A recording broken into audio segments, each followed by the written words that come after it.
प्यारे विद्यार्थियों, कल हमने कई परिभाषाएं पढ़ी थी। आयतन के बारे में पढ़ा था, हमने भार के बारे में पढ़ा था, द्रव्यमान के बारे में पढ़ा था, ताप के बारे में पढ़ा था।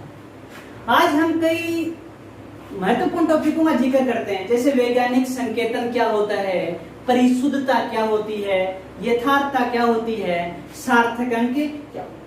तो सबसे पहले मैं जिक्र करना चाह रहा हूं अपने वैज्ञानिक संकेतन का। वैज्ञानिक संकेतन, देखो ये वैज्ञानिक संकेतन क्या होता है।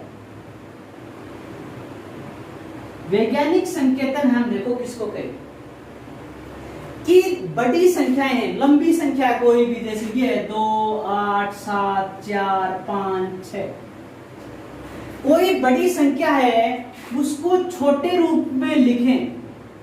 और छोटे रूप में दो तरह से लिख सकते हैं, या तो उसको दशमलव के रूप में या उसको 10 की घातांकों के रूप में या उसको दोनों के रूप में लिखते हैं। तो उसको हम क्या बोलते हैं, वैज्ञानिक संकेतन। अपने को परिभाषा पूछ ले कि वैज्ञानिक संकेतन क्या होता है, तो हम क्या कहेंगे कि लंबी या बड़ी संख्याओं को क्या लिखेंगे, लंबी या बड़ी संख्याओं को 10 की घातांकों के रूप में, 10 की घातांकों के रूप में या दशमलव के रूप में, दशमलव डेसिमल, दशमलव के रूप में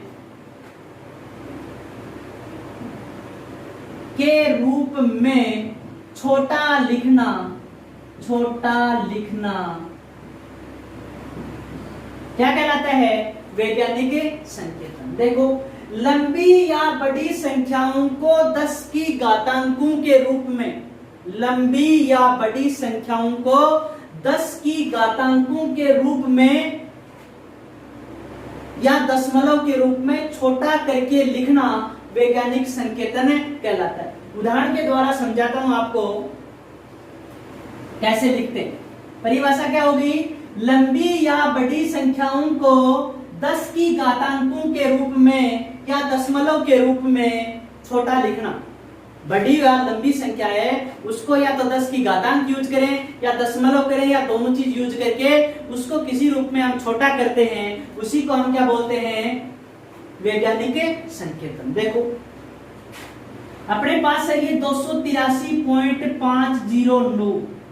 अब ये संख्या लंबी चौड़ी लगती है, हमें शॉर्ट में लिखना हो 2.83। अब देखो इधर जाए तो 10 की घात कैसे ले, इसके लिए मैं आपको दो बातें बताता हूं, उनको ध्यान रखना। यदि संख्या में दशमलव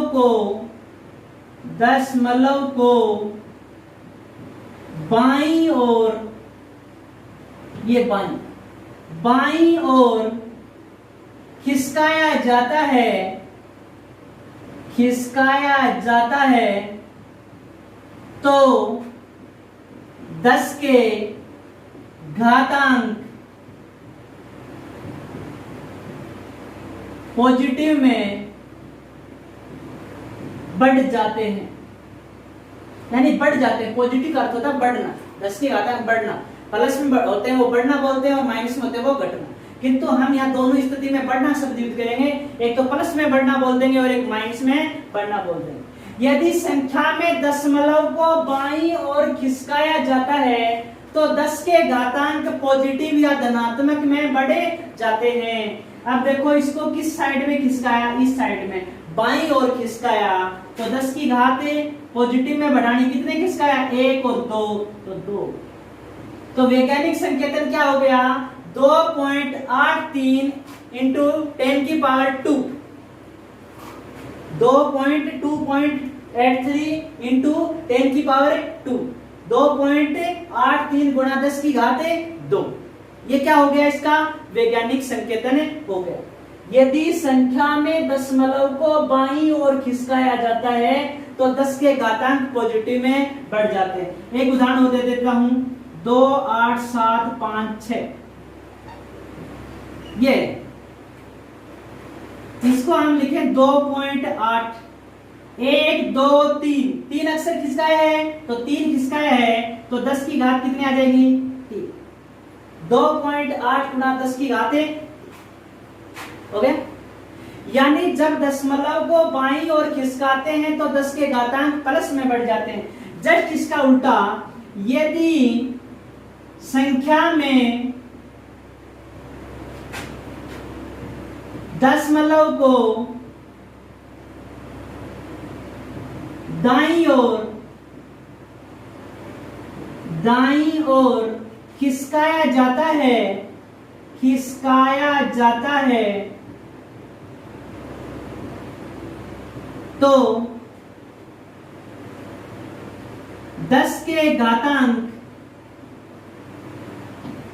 तो 10 के घातांक माइनस में बढ़ जाते हैं। वैसे रियलिटी इसको घटना बोलते हैं, माइनस में बढ़ने का अर्थ होता है घटना। यदि संख्या में दशमलव को दाईं ओर खिसकाया जाता है तो 10 के घातांक माइनस में बढ़ जाते हैं। जैसे अपने पास एक संख्या है, ये संख्या है अपने पास 0.00016, ये संख्या दे दी। अब इसको गुणा भाग करने में परेशानी होती है तो वैज्ञानिक संकेतन में इसको लिखेंगे 1.6। दशमलव किस साइड में जा रहा है, दाईं ओर, 1 2 3 और 4, यहां जा रहा है 4, तो 1.6 गुणा 10 की घातें 4। जितना भी खिसकाएं, 5 खिसकाएं तो 5, 6 खिसकाएं तो 6, यानी 10 की घात -4 करना पड़ेगा, माइनस में बढ़ जाते हैं। देखो यहां था 2, एक तो ये नंबर है ही तो 1 नंबर, 2 नंबर, 3 नंबर और 4 नंबर, तो 10 की घात कितनी हो गई -4। तो हमें बात क्या रखनी है, एक तो वैज्ञानिक संकेतन क्या होता है कि लंबी या बड़ी संख्याओं को 10 की घातांकों के रूप में यदि हम छोटा करके लिखते हैं, लंबी या बड़ी संख्याओं को 10 की घातांकों के रूप में यदि छोटा करके लिखा जाता है, उसको हम कहते हैं वैज्ञानिक संकेतन। इसमें दो बात याद रखनी है, यदि दशमलव को बाईं ओर खिसकाया जाता है, बाईं साइड ही होती है, यदि दशमलव को बाईं ओर खिसकाया जाता है तो 10 के घातांक इस साइड में जाता है, बाईं ओर खिसकाया जाता है तो 10 के घातांक के पॉजिटिव में बढ़ जाते हैं, और यदि दाईं ओर खिसकाया जाता है तो 10 के घातांक किस में बढ़ जाते हैं, नेगेटिव में बढ़ जाते हैं। आपकी आंखों के सामने उदाहरण करवाएं, इधर खिसकाया तो पॉजिटिव में घात बढ़ गई जितना अक्षर खिसकाया, और इधर खिसकाया तो माइनस में बढ़, ठीक है।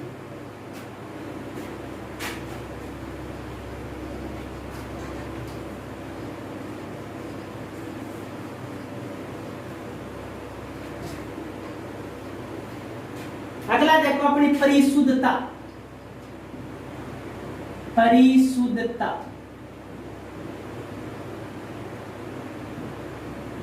देखो परिशुद्धता से पहले मैं आपको परिशुद्ध मान पे ले जाता हूं। परिशुद्ध मान क्या होता है, जैसे आपके वेट से लेके चल लो, मान लो आपका वेट, जैसे मान लो जनरली मानते हैं कि आपका वेट 50 केजी है, कितना है 50 केजी वेट है, ये मान के चलो, वेट ज्यादा कम भी हो तो 50 केजी मान के चल रहा हूं। आपने एक नॉर्मल अपना नहीं होता है क्या, बैलेंस तराजू होता है इस तरह का, जैसे मान लो बड़े बड़े तराजू नहीं होते जैसे पहले अनाज का व्यापार करते थे, उस तराजू से आपको तोला जा रहा है, तो आप आ रहे हो 50.3 केजी। कितने के आ रहे हो, 50.3 केजी। एक इलेक्ट्रॉनिक है उससे आ रहा है 50.1 केजी। कोई एक अतिरिक्त तराजू और है उस पर आ रहा है 49.9 केजी। तो देखो ये मान फिर भी ज्यादा चला गया था, वैसे 3 तक ले सकते हैं, 50.23।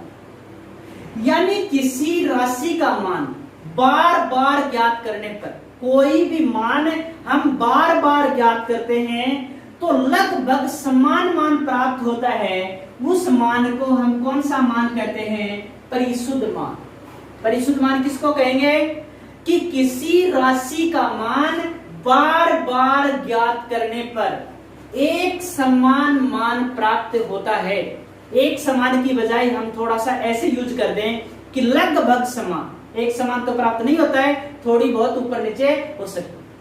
तो हम क्या कर सकते हैं कि किसी राशि का मान बार बार ज्ञात करने पर एक समान मान प्राप्त होता है, उसे परिशुद्ध मान कहते हैं। कौन सा मान कहते हैं? परिशुद्ध मान कहते हैं।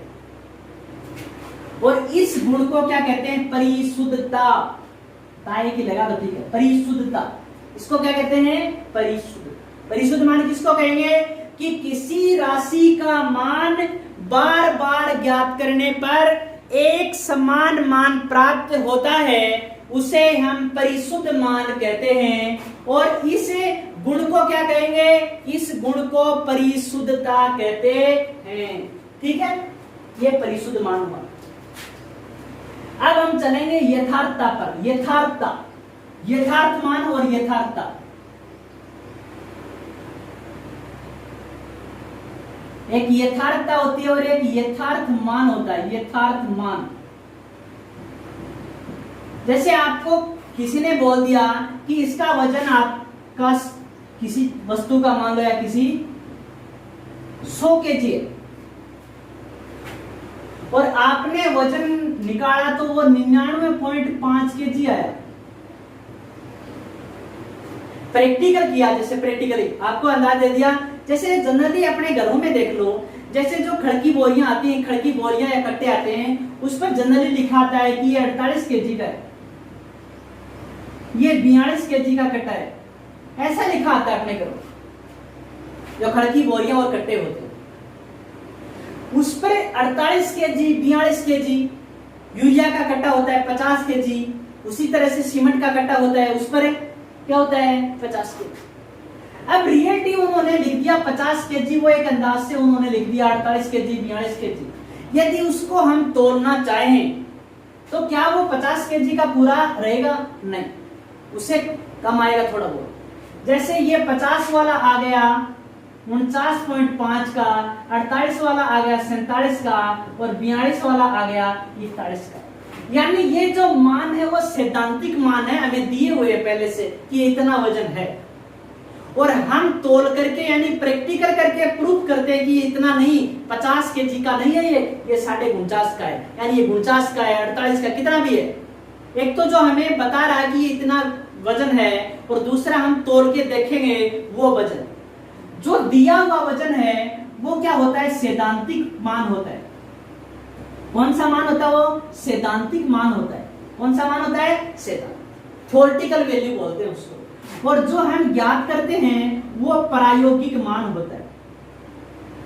कौन सा होता है? प्रायोगिक। इसको मानक मान बोल लिया जाता है। कौन सा? मानक मान, यानी माना गया है पहले से, कितना मान लिया इसको। तो हमारी परिभाषा क्या रहेगी कि किसी राशि के मापे गए मान की, जो हम माप रहे हैं, मापे गए मान की उसके मानक मान से तुलना करना, उसके मानक मान से तुलना करना क्या कहलाता है? यथार्थता कहलाता है। और ये जो मान होगा वो यथार्थ मान कहलाएगा। कि किसी राशि के मापे गए मान की उसके मानक मान से तुलना करना यथार्थता कहलाता है। कि एक तो हमें वजन दिया गया है और एक हम खुद ज्ञात कर रहे हैं, उन दोनों की जब हम तुलना करते हैं उसको हम क्या कहेंगे? उसको हम कहेंगे यथार्थता। कि किसी राशि के मापे गए मान की उसके मानक मान से तुलना करना यथार्थता कहलाता है। अब अगला टॉपिक हम पढ़ते हैं सार्थक अंक।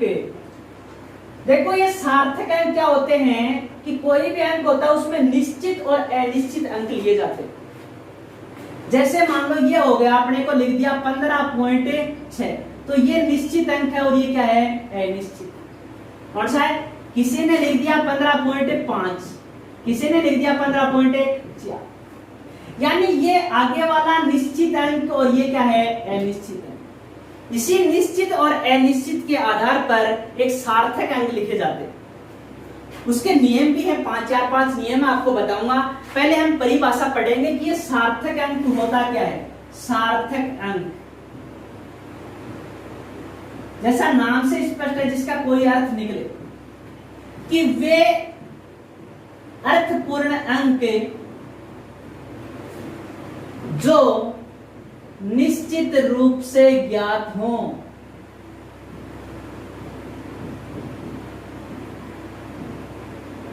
सार्थक अंक किसको कहेंगे? कि वे अर्थपूर्ण अंक जो निश्चित रूप से ज्ञात हों। वे अर्थपूर्ण अंक जो निश्चित रूप से ज्ञात हों सार्थक अंक कहलाते हैं। कौन से अंक कहलाते हैं? सार्थक अंक कहलाते हैं। वे अर्थपूर्ण अंक जो निश्चित रूप से क्या होते हैं? ज्ञात होते हैं। जिसको ज्ञात कर सकते हैं निश्चित रूप से, वो सार्थक अंक कहलाते हैं। इनके नियम देखो, सार्थक अंकों के कितने नियम आपको परीक्षा में संख्या देगा और पूछेगा इसमें सार्थक अंकों की संख्या ज्ञात कीजिए। क्या सार्थक अंक बताइए। पहला नियम क्या है? सभी गैर शून्य अंक सार्थक होते हैं। गैर शून्य अंक का अर्थ होता है 1 से 9 तक के अंक।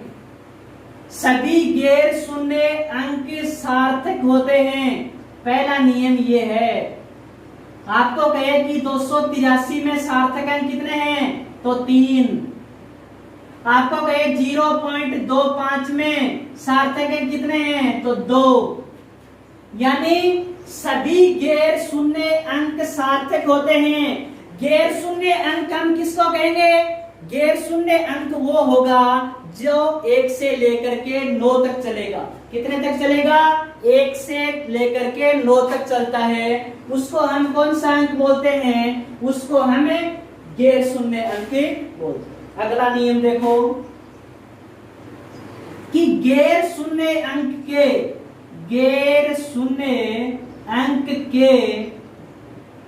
पहले आने वाले शून्य सार्थक नहीं होते हैं। क्या कहा? गैर शून्य अंक के पहले आने वाले शून्य सार्थक नहीं है। कैसे देखो, आपको दे दिया 0.003, तो इसमें सार्थक अंक कितने होंगे? ये गैर शून्य अंक है, इसके पहले जितने भी 0 आ रहे हैं वो सार्थक नहीं होंगे। यानी सार्थक अंक कितने इसमें? 1 मानेंगे।